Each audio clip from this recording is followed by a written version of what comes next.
Back to my channel अलीस बाकी, जहाँ में आप सबका स्वागत है। तो आइए आप लोग भी मेरे साथ चाय पी लीजिए। और मॉर्निंग का जो है मेरा ब्लॉग स्टार्ट हो गया है, तो मैं अभी सारे ब्लॉग जो है आप लोगों को दिखाती जाऊंगी एक एक करके।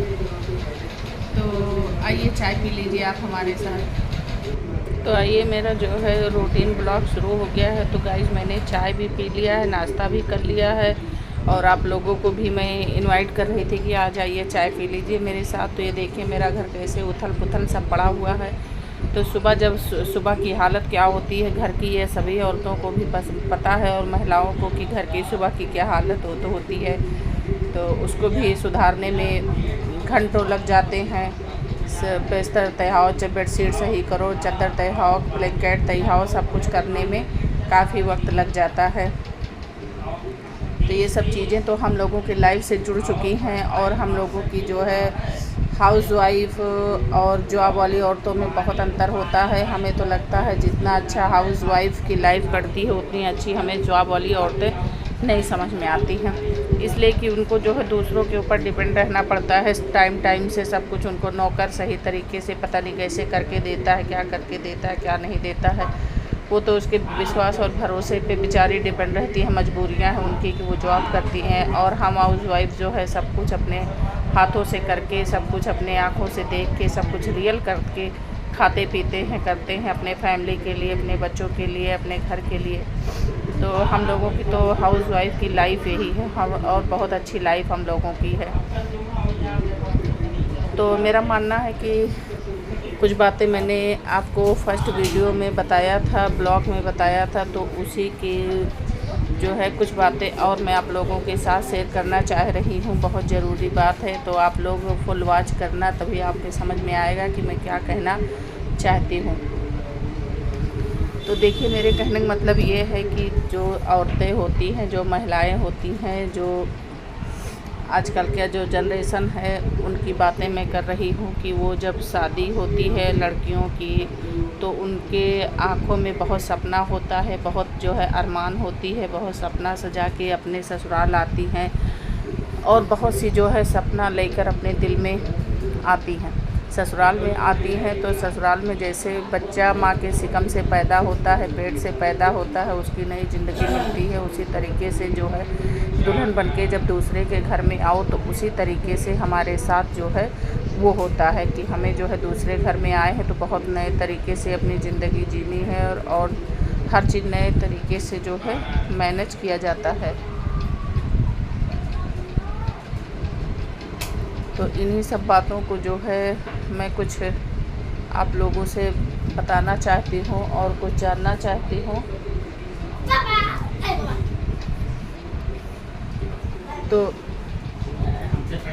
मैं सोच रही थी कि सब कुछ बातें भी आप लोगों के साथ मैं शेयर करती रहूं, और मेरे काम भी हो जाते हैं फटाफट। तो आप लोगों से बातें करते करते मुझे अच्छा भी लगता है, और मेरा काम भी सब निपट जाता है। तो वो बहुत सारी जो है, हाँ क्या मैं बोल रही थी कि बहुत सारे सपना जो है सजा के अपने दिल में लेके आती हैं, और नए घर में आती हैं, नए लोगों के साथ उनको रहने में, मैनेज करने में काफ़ी वक्त लग जाता है। सबसे पहला मेरा मानना है कि घर के सबसे पहले मिजाज को समझना चाहिए कि मेरे ससुराल का क्या मिजाज है, मायके का क्या मिजाज था। उस मिजाज में तो हम ढल ही चुके हैं, वहाँ पैदा हुए, पले बड़े, सब कुछ मुझे पता है। और जब दूसरे घर में आते हैं तो वहाँ हमें किसी के बारे में कुछ पता नहीं होता है, कौन कैसा होता है, क्या रहता है। तो इन सब चीज़ों से पहले हमें उनके मिजाज के बारे में जो है समझना चाहिए। तो औरतों को तो बहुत मतलब आराम से घर में रहनी चाहिए, बहुत अच्छे से जो है बहुत ठंडे दिमाग से हर चीज़ को फोकस करना चाहिए, फॉलो करना चाहिए, देखना चाहिए कि कौन कैसा है, सास है, ससुर है, हस्बैंड है, देवर है, ननद है, जिठानी है, वगैरह वगैरह जो भी हैं घर में, सभी के मिजाज को देखना पड़ता है कि मतलब सबका मिजाज क्या। धीरे धीरे पहले उनके मिजाज को समझो, फिर उनके तरीके से उनके माहौल में ढल जाओ। जब आप उनके माहौल में ढल जाएंगे, उनके तरीके से उनके घर में जो है रहने लगेंगे, तो आप जो है बिल्कुल ऐसा लगेगा कि मैं ज़माने से इन लोगों के साथ रह रही हूँ। और बहुत सारा अरमान होता है हमारे दिलों में सभी को लेके।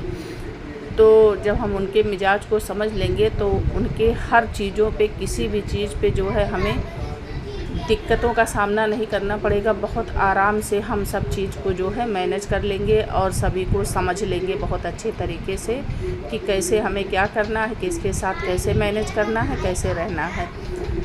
तो इन्हीं सब चीज़ों को अगर सबके समझ में आ जाए और बहुत अच्छे तरीके से समझ लें तो किसी को किसी से शिकायत नहीं रहेगी, ना देवरान को जेठान से, ना जेठान को देवरान से, ना सास को बहू से, ना बहू को सास से, ना ननद को भाभी से, ना देवर को भाभी से, ना हस्बैंड को अपनी बीवी से, किसी से मतलब कोई शिकायत नहीं रहेगी। तो मिजाज को समझने के लिए थोड़ा वक्त लगेगा, थोड़ा टाइम लगेगा, माहौल में ढलने के लिए टाइम लगेगा।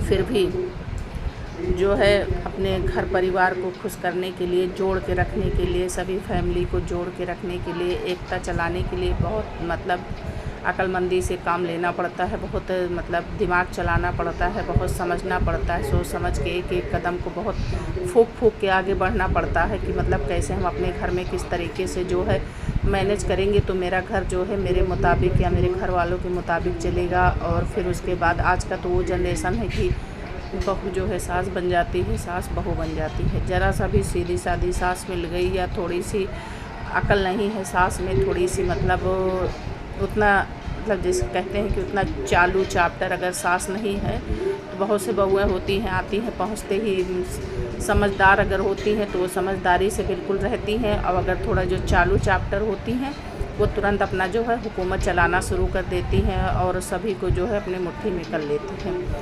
सास को बहू बनना पड़ता है और बहू को जो है बिल्कुल सास के तरीके हो जाती हैं। तो ये सब तो करना बहुत गलत बात है, किसी की मजबूरी का फ़ायदा नहीं उठाना चाहिए और किसी के दिल को जो है कभी दुखाना नहीं चाहिए, ना कभी किसी को जो है ठेस पहुंचाना चाहिए।